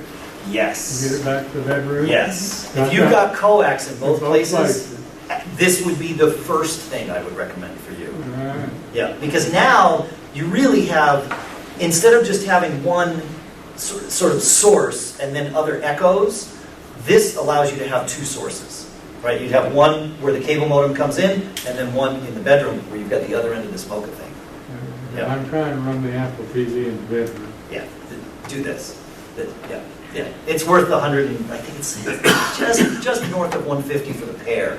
And this is the, I'll get you a part number on it. But it's, yeah. I got a question. He was first and then you. Yeah. We have old computers. Yeah. Will this have anything to do with that, or will it work for fine? No, it'll work with your older, I mean, if your computers support Wi-Fi, so, well, I mean, you know, like Richard has really old computers, so. Yeah, right. So as long as they support Wi-Fi or Ethernet, then yes, this would work. Yeah, this would work. There's no radio with those units you last showed? No. It's just all wire? Well, yeah, so what happens here is this Coax just... and then Ethernet. Yeah, exactly. The coax comes in here. If you're bridging a TV off of it, you would go out to the TV from there, and then on the other end, I'll show you over here. I don't want to hit it in the eye. But right there, that's where your Ethernet cable plugs in. So, Thank you. Yeah, of course. Yeah. All of this is dependent upon whatever your internet connection is, correct? The speed Yes, of that connection. it is. It So is. if you have older equipment in your neighborhood that's feeding your internet, until they update that, you're really not going to benefit as much from this. Is that correct? That is true, but I would want to know more before agreeing that that's actually your problem. Okay. Because it's absolutely true, but you know, Netflix, even at its peak, only needs like, you know, maybe 5 megabits per second. Right. Unless your neighborhood has really been neglected by whatever your provider is. Uverse. And it is. It's all being aged out. Yeah, but I think even Uverse is, at its low end, is going to give you, say, 20 megabits per second, which is enough for 4 simultaneous Netflix streams. So, yes, but that's probably not the weakest link in your chain. If you're having problems, that's probably not it. But I say that probably. Okay, and in my case, they put in a separate wireless access point from the modem router. And you have 2 devices. Yes, right. So are we talking about the wireless access point? You are replacing the wireless access point. Okay. Correct. Yeah. And there are ways with Uverse to get it to turn off the routing functionality of their modem router. I mean, it takes a little bit of jury rigging, and then somebody here who's been through it. Yeah, I'm sure they can. Yep. Thanks. One more question. I have Time Warner and I'm taking one. Yeah. Now, my computer, which is where this thing is going, Yep. he's upstairs. Okay. Her computer laptop is at the other end of the house downstairs. Yep. She gets very good. This is what you want. Because what I have now is the Apple routers. Yeah. Now, the coverage aspect of mesh is So absolutely speaks to you. Yeah. Yeah. And I just want to say that I'm close here. I mean, we're at the end. We don't have You're the to. one that, I'm in when you're about to make the finale. I want to be quiet now. Okay. Maybe. I don't know. There's no finale. I will, just for the geeks here, maybe I won't. Now that I broke this thing. I was going to show you a couple of screenshots of that Synology router, just because in comparison to what... hey, look, it works. So this is what Synology's user interface looks like. It's a web interface, but it looks like a computer desktop. It's different from any other router. This goes back all the way to that $225 Synology router. This is the router that you're using now. Yeah. It's got, just the way they've laid it out is fantastic. It's got more features than you could possibly consider. I'm just impressed with how much they've done. And the reason is, while this is only their second router, and really they're only in a year and a half, they've been building network-attached storage devices, disk stations, for years. And this is very much like their disk station software that they've been building for a decade. So it's a really mature product, even though it's new to the market. So if you truly only need one router, this one, it continues to blow me away. You can install third-party packages into it to extend the feature set. It's crazy. They're nuts. So, yeah. Yep. I have service of 30 down and 5 up. Yep. Is a 5 up limiting me seriously, or some of them only hit 30-30? Yeah, I would love to have 30-30. I get 250 down and 10 up. And I can't coax any more out of Xfinity. But, I mean, I guess I could, but it would cost me a fortune. So 5 up's no big deal to worry about. I don't think so. I wouldn't go any less than 5 up these days. If you're going to do things like iCloud Photo Library and crash plan backups and that sort of thing, that's where your upstream really, really matters. Okay, I have a question on that? A couple of weeks ago, I bought this. It's the Orbi 3-pack. Yeah. That's like, I mean, that's a very rare thing to find. Right. Well, the day, or a couple of days after I bought this, and here it is again, knowing that I follow your podcast, your writing on the web and all that. I saw your Synology tweet, and how it was obvious that you were pretty excited about it. And I'm just wondering whether or not are you still using the eeros at all, or are you using Synology only? So I have a disk station too. And that's beautiful software. It's beautiful software, right? Yep. So I am using the eeros because I have to just keep testing things. I like to be able to do long-term tests. So I've actually put the eeros over at my dad's place, and those are like solving a problem that existed for years over there, working really well. In my house, and so you've heard here, or maybe on the podcast, the description of how I've got the office and the house separate. Currently, I am using the newer of the Synology routers at the house, and then connected via Ethernet in the office, I have the older 1900 AC Synology router there. And those are the only access points for that network. There's also a Linksys Velop network running at my house simultaneously, like on top of that now. But that's the test, and it's weird. Hopefully you're available for more stuff after. Yeah, sure. Yeah. See, the thing is, I really, like the Orbi, I just wish they would develop the software faster. Well, that was obvious on your screensavers. Yeah. It's like, it's my favorite hardware, but. Yeah. And that's why it still isn't. It's still shrink wrapped. I see that. Yeah.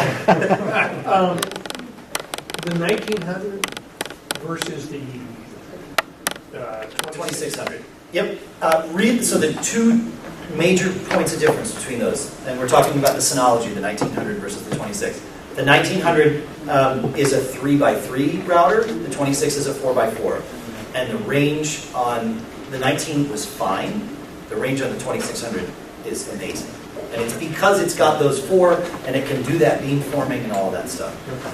The other difference is that the CPU in the 2600 is faster. And that matters for things like QoS. It will go fast enough for any of the QoS that anybody in this room will ever need. I'm not going to say, I don't know how fast internet speeds are going to increase. So I can't really predict. But certainly for today, it's going to be fine. But if you want to start adding on some of those extra packages, it's exactly the same software in the 1900 as the 26. So those screenshots I just showed you could be for both. If I have a smaller apartment. The 19 is probably fine. Okay. Yeah. And yeah, you can save about $50. Right? Yep. Okay, I have my office, home office, and then catty-cornered from that, I've got the living room where I have the Apple TV. Okay, so with that area where it's the only area I use technology in, I probably only need a really good router. That's correct. I would agree with that. Yeah. Yeah. And then you can sleep elsewhere and not be radiated. Yeah.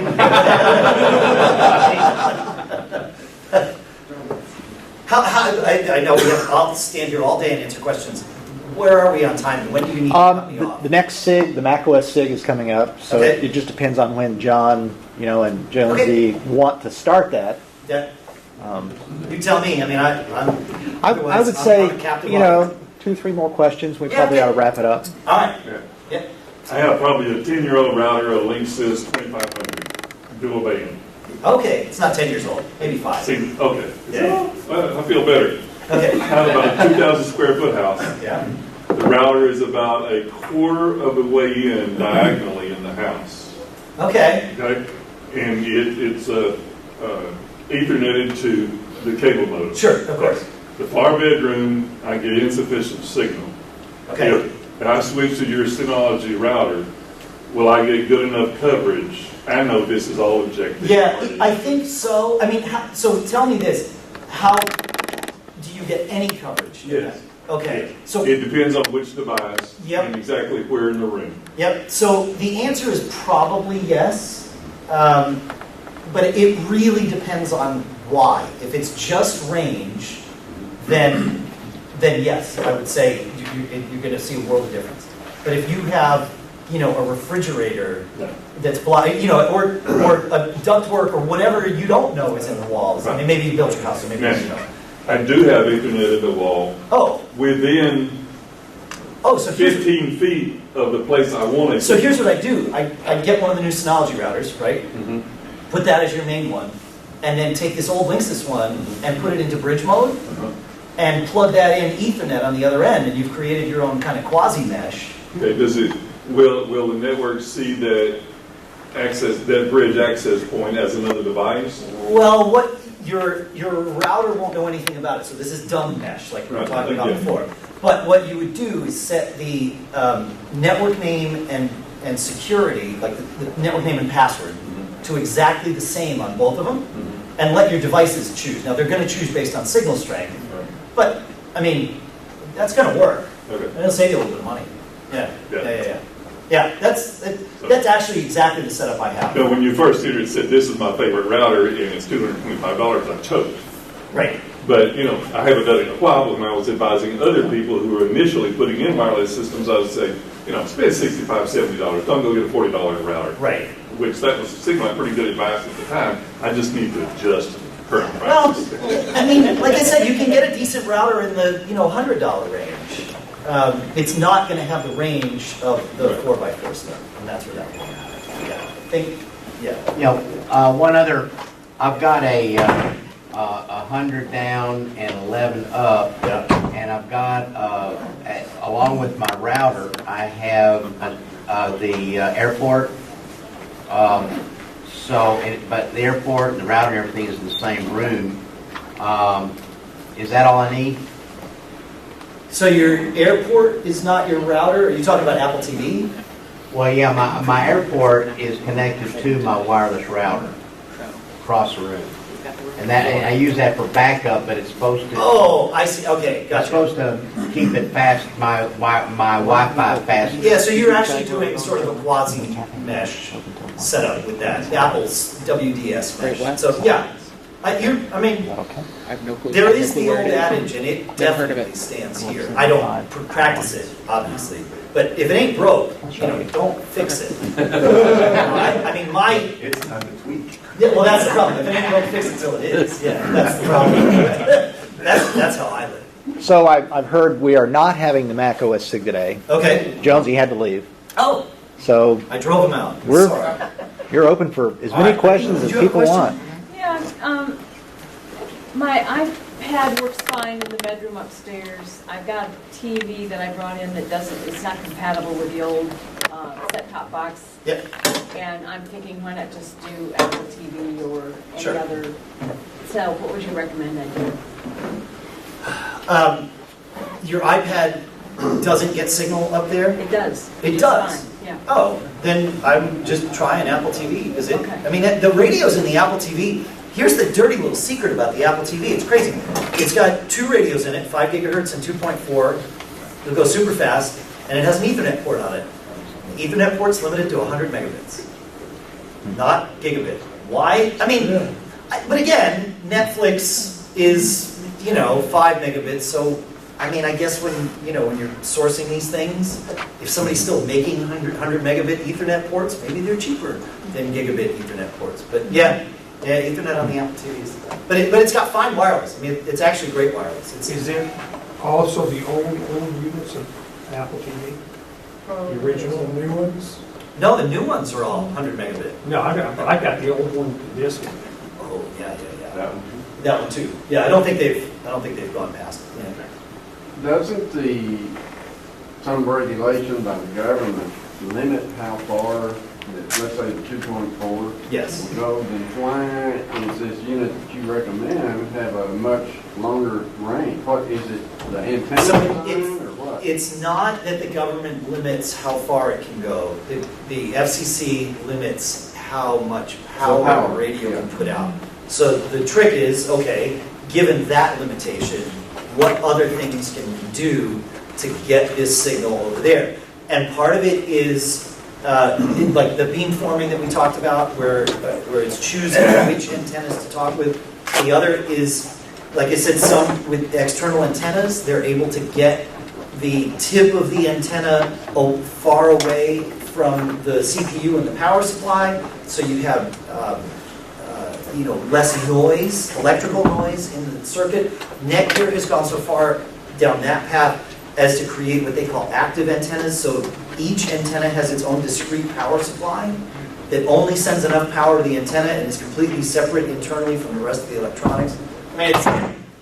But these things make a difference. Incremental differences, but you start stacking them on top of each other, and now you can start to tweak out some range. They can also do things like they can profile your house, right? Every house is going to have a radio signature.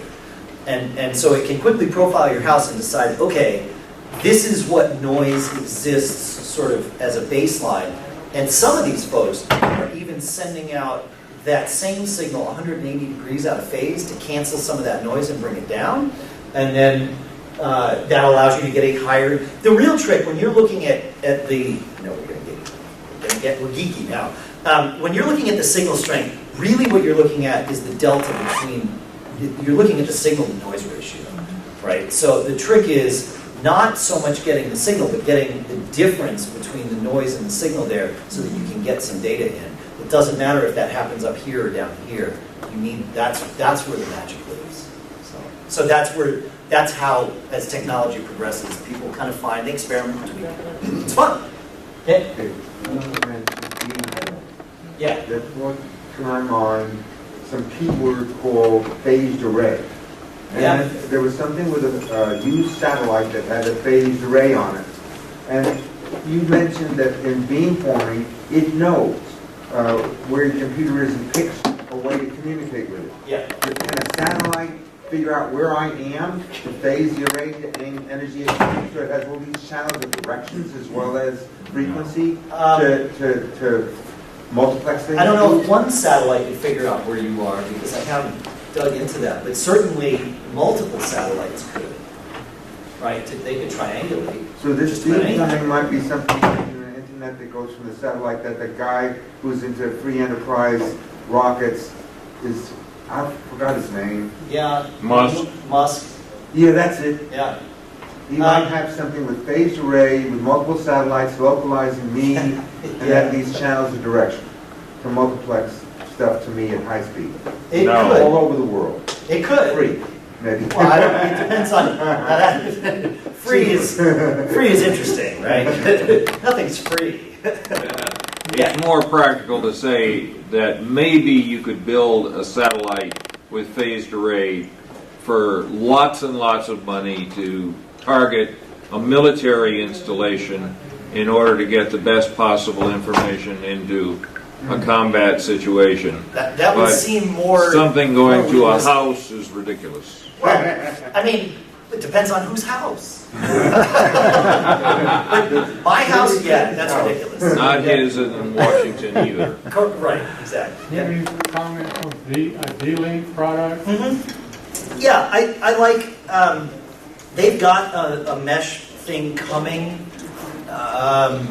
Look, all of this mesh, every single mesh product that I mentioned, all has the same Qualcomm chip in it. And so does D-Links. Obviously, they're all using different radios and all that stuff, but the kind of the heart of the mesh is all from Qualcomm, and D-Link's got one coming. They announced it last month at CES. I like their routers are fine. I've never seen anything from D-Link that made me say wow, other than like the design of their routers. Sometimes like they really target the gamer market with the aesthetic of their router. They've got that big orange thing with literally 8 antennas on it. You know, that's fine. I don't need that in my house. I'd rather have my router like be a little more subdued. But it looks cool. I have one of those sitting in my office. I don't use it for anything, but it looks cool. So, but that's what you get when, you know. Yeah. Now, what's the best way to check the current build of your AT&T modem router? I don't know the answer to that question. I don't have enough hands-on experience with those. So I bet somebody here, Jonesy, or maybe one of the others, would be much more suited to answer that. Sorry. Yeah. We get a lot of questions about them on Mac Geek Out, but all of the experience with them has been, arm's length so far. Yeah. Large YouTube videos? What's that? Buffering of large YouTube videos, will that be handled by meshes? It depends on what's causing the buffering of YouTube videos. A lot of times the buffering is due to the relationship YouTube has with your local provider. They do a lot of caching. Who does it? YouTube and your provider. So AT&T or Comcast or Time Warner. A lot of them will do some local caching of YouTube stuff just for efficiency's sake. And a lot of times those local caches can cause some of that buffering. So one way to get around those, though, is to not use your provider's DNS. And it's why changing DNS often helps YouTube issues, even if it doesn't help anything else. Because when you're using your provider's DNS, and we look up youtube.com, or really your computer looks up the URL for the actual video, it says, no, just get it from here, don't bother going out and getting it, and then whatever the problem is, the buffers, it happens. If you're using, say, Google's DNS, when you look up YouTube, it's not going to give you your provider's little cache, it's going to give you YouTube's cache, which, they're distributed too. Can I talk to my AT&T modem and No. say I don't want you to use the DNS of... Maybe. You can, yeah. That would be specific to that modem, but it sounds like the answer is yes. You could just plug in Google's DNS. Okay, thank you. Yeah, Google's DNS is all 8.8.8.8. I got it down somewhere in my computer. Yeah, sure. On her computer. Did I understand on one of the geek ads that you guys did probably in December, when you were talking about the eero? Yeah. If you lose internet access, you also lose your network? No. What you lose is the ability to make changes to your network settings. access. Okay. And that's because it's managed from the cloud. That's much different than what It's much different, right. But a lot of people have mistakenly come to that conclusion. So it wouldn't surprise me if you heard it somewhere. But yeah, no, you can, your local network will operate just fine. And I've tested that. You can just pull the cable. Right. Yeah. Everything's fine. If you wanted to change your password, like for whatever reason, it's a power outage, you must change the password, that's what you can't do. Right? I mean, I don't know why that might be your priority in a power outage. We've got the generator going. If only we could change the router password, everything would be great. Yeah, probably not. Thanks. You're probably not. Right. Yeah, so as long as you're not, in the process of setting it up when you lose internet access. And actually that is one of my complaints about the eero is your phone is the thing that sets it up. And your phone, and this is true, the Google and the Luma, I'm trying to think of any others. I think maybe it's just those three. Your phone actually pairs to each device Bluetooth for a short period of time to configure it. And it also needs an internet connection at that time to get things from the cloud and sort of begin to sync up and create your profile and add the new devices and all of that. And when I was setting it up for my dad, I had already set up the eero at the house, and I thought, well, okay, this is easy. I'll just do it again. In his basement, I don't have cell service. So I had already unplugged his old router. I plugged the eero in because I knew it was just going to work. And I was like, oh, crap. So I had, knowing Bluetooth has about a 30-foot range, I stood in his living room directly over the eero and was able to, jury rig it. But really what I should have done was set it up, left his existing router in place, set up the eero behind that, got everything working, then just powered everything down, removed the old router, powered it all back up. Hindsight. That's how I would do it in the future. Yeah, well, that's a lot different than what my perception of it was. Okay. Because the whole idea of losing internet access and then losing my network too, that is so foul. That's not okay. Yeah, no, and that's not the case with any of these. I've tested them all offline, and it's just you just obviously lose access to the internet. Right. And with the cloud managed ones, the ability to tweak it. Linksys really bothers me because it's all cloud managed, which is fine, but it's limited. Like I said, it doesn't have QoS. I actually lied. It's got an awesome QoS built into it, and it has this killer web interface in the Linksys development. You have to jury rig the heck out of it to get it to let you into it. And then you see this clearly fully designed, built to be consumer facing web interface with dozens more features than you get in the web app. And why they're hiding this from the world, I have no idea. Simplification, that's probably it. Yeah. But so it's clear all these features are there. If it weren't for the speed issues that I just can't explain, I'd probably have a much better opinion of the Velop because we know it's capable with it based on the software that's already in there. It's pretty mature, actually. In fact, it's awesome. It just sucks that you have to pay hide it. Is there a way to compare and contrast your UVerse modem to one of the modem routers, what you're talking about here? I think so, but feel free to correct me, anybody here, because I don't use UVerse. But as I understand it, the UVerse modem that you get is a combo device, right? Yes. It's a modem and a router.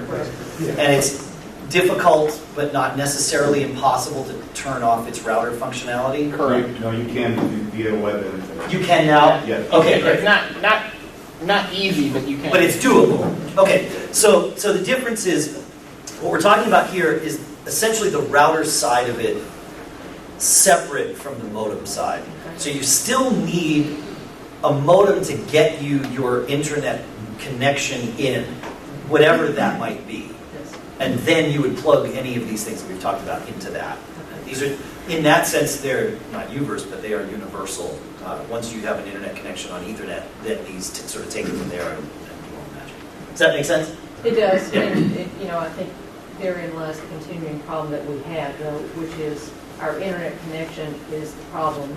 It doesn't matter what else you've got. Okay. If your internet continues to go down, Yep. and you have all these wonderful things Oh, yeah. that function better than their router, But But it doesn't matter. Doesn't matter. Right. If you don't, yeah, if your point is to do things on the internet and your internet connection is down, Right. then your internet connection is down. Right. For what it's worth, AT&T is discontinuing U-verse television. Oh. That's why they bought DirecTV. Right. Because they want the bandwidth back. For internet? Yes. That's key. Yes. Okay. So they're Cool. giving away crazy deals to get people to jump over to DirecTV. To It's get actually- off the... It's actually a superior television product. Okay. Signal to the old Interesting. users. So I will say one thing about those Synology routers. If you are in a scenario where you have an internet connection that's, flaky, both of those, the 2600 and the 1900, support a dual WAN setup. So you can actually plug you could get a second internet connection, even if it was, say, a higher priced one or a bandwidth limited one, and you can program the router to fail over, so it would only use the second connection if the first one goes down, and it'll bounce back and forth between them. And I mean, That is so sweet. I didn't know that. yeah, it's new. They added maybe 5 or 6 months ago. Which is odd. Yeah, it sounds like that might be actually something of use around here. Where I am, there's, I can get my internet from exactly one company, and I could pay them twice, I suppose, if I liked, but it wouldn't change the reliability.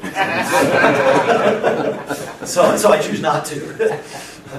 But it's where we are. It's actually pretty reliable, so that's an issue. But yeah, that whole failover thing, I thought it's just like, why'd you put this in here? It's crazy. It's awesome, but it's crazy. You can get the modems from Costco for about $80. Yep. And save all that extra, whatever they're charging here. Totally. If you're going to get your own router, I highly recommend you also buy your own modem so that you can avoid the entirety of the rental fee from your ISP, if that's an option. I realize some ISPs don't call it a rental fee. It's just you pay us X and here's all of what you get. Take it or leave it. The way that AT&T works, that thing's called a gateway. That's it. Residential gateway. And you can't go get your own. Okay. You have to take theirs. You take it. But with the cable services, you can bring your own router. Yeah. Or, excuse me, Bring your own modem and router. Yeah, right, of course. Yeah. Same thing goes with FiOS, you can't do it. Right. Because they have a coax going in there to So the router. here's the interesting thing about FiOS. You're right. Coax is coming in. That's already using Mocha, believe it or not. On the outside of your house, and maybe sometimes inside, but yeah, there's the, I forget what it's called. ONT. ONT. Thank you. Yep. That converts from their signal to Mocha, and then that's what it uses to get the stuff around inside your house. But you can tap into that Mocha just like anything else could, or you can ask Verizon to turn off the routing functions on the ONT, and you can plug direct Ethernet in and then do your own routing with one of these. Well, actually, what it is, on mine, and I've had this for 20 years now, but I have the ONT, and an Ethernet comes out of there, and that goes over to my TV. No. Well, it does and it doesn't. I have the Ethernet comes in, and that goes over to the router. Now, in addition to their router. Huh? To their router. Right, yeah, right. Now, but their router also goes out to your TV. But in addition to that, there's a coax that comes out of the ONT. Right. It goes up into the attic, into a directional coupler. One leg of the directional coupler goes to the set-top box. Yeah. The other leg of that goes down the wall, because I rebuilt the walls, so I could put anything I wanted in my walls. Smart. Yes. Did you put Ethernet in? Yes, definitely. But I Ethernet and coax. Right. So the coax goes in there, but it has to go to the router, and the only thing that it's using on that leg is it's doing the channel guide for your TV. So one leg is actually feeding you the TV, the other leg is going to the router and then back from the router and then back to the it's set-top right. box. It's that circular loop, and it's all IP. It's not it's all digital. None of it is just like straight TV signals across coax. It's all happening with TCP/IP. It's crazy. It could be, but then you have your set-top box out in the living room, which connects to the coax, but the Ethernet doesn't connect to the set-top box. Yep. Because it's all the same. It's all just using mobile. Yeah. And that's how that works. Yeah. Was there another question over here? But the thing is, you can't get away from the FiOS router. You can. You can call them and tell them to change the way your ONT is configured, and you can plug your router directly into their Ethernet, and then bypass all of their stuff. But which is what they're doing. But then you wouldn't get your channel guide for your TV. No, that would happen past the router. Shoot me an email. I had a listener actually diagram this. It was one of the best text diagrams I've ever seen in my life. It was different colors and stuff. It was all just text, and it worked perfectly.